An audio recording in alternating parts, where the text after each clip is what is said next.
আসসালামু আলাইকুম রহমতুল্লাহ।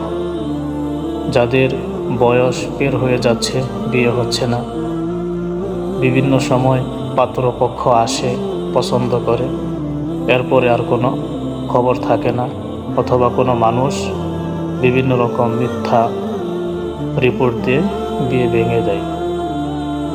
আজকে যে আমলটির কথা বলবো, এই আমলটি যদি আপনি বিশ্বাসের সাথে করতে পারেন, ইনশাআল্লাহ পৃথিবীর এমন কোনো মানুষ নেই, এমন কোনো জিন্নাত নেই যা আপনার বিয়ে আটটিয়ে রাখবে।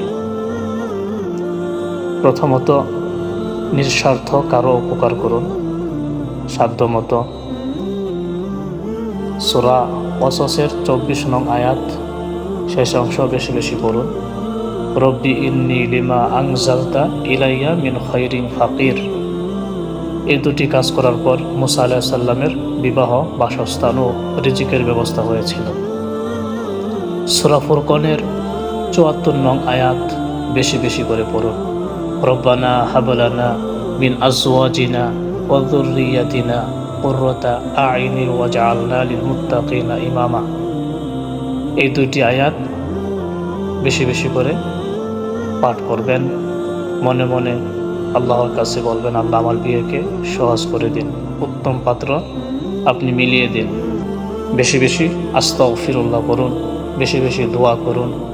বিশেষ করে যেই মুহূর্তে আল্লাহ রাব্বুল আলামিন যে সময়গুলোতে দোয়া কবুল হয়, প্রতিদিন সম্ভব হলে তাহাজ্জুদ, সালাতুল হাজাত ও নফল নামাজ পড়ুন। অন্তত প্রতিদিন 2 রাকাত হলেও নফল নামাজ আদায় করবেন। অন্য মুসলিম ভাই বোনদের জন্য বিয়ের দোয়া করুন। আপনার আশেপাশের যাদের বিয়ে হচ্ছে না, আপনার প্রতিবেশীর ভাই বন্ধু এরকম যারা আছে, তাদের জন্য দোয়া করুন। কারণ যখন আপনি অন্যের জন্য দোয়া করবেন, তখন আল্লাহ রাব্বুল আলামিন আপনার দোয়া কবুল করে নেবেন। নিয়মিত কম বেশি সাধ্য মতো সদকা করুন। এতিম মিসকিন অসহায়দের পাশে দাঁড়ান। 10 টাকা, 5 টাকা অথবা একবেলা খাবার খাওয়ান। তাদের মাথায় হাত বুলিয়ে দিন। মা বাবার সাথে ভালো সম্পর্ক রাখুন। অনেক সময় দেখা যায় মা বাবার মনে সন্তান কষ্ট দিয়ে থাকে, সেই কষ্টের জন্যও সন্তানের বিয়ে বন্ধ হয়ে থাকে। সেজন্য মা বাবার সাথে ভালো সম্পর্ক রাখুন। তাদের সাথে সর্বদাই সবসময় ভালো ব্যবহার করুন। বেশি বেশি করে দুরূদ শরীফ পাঠ করুন।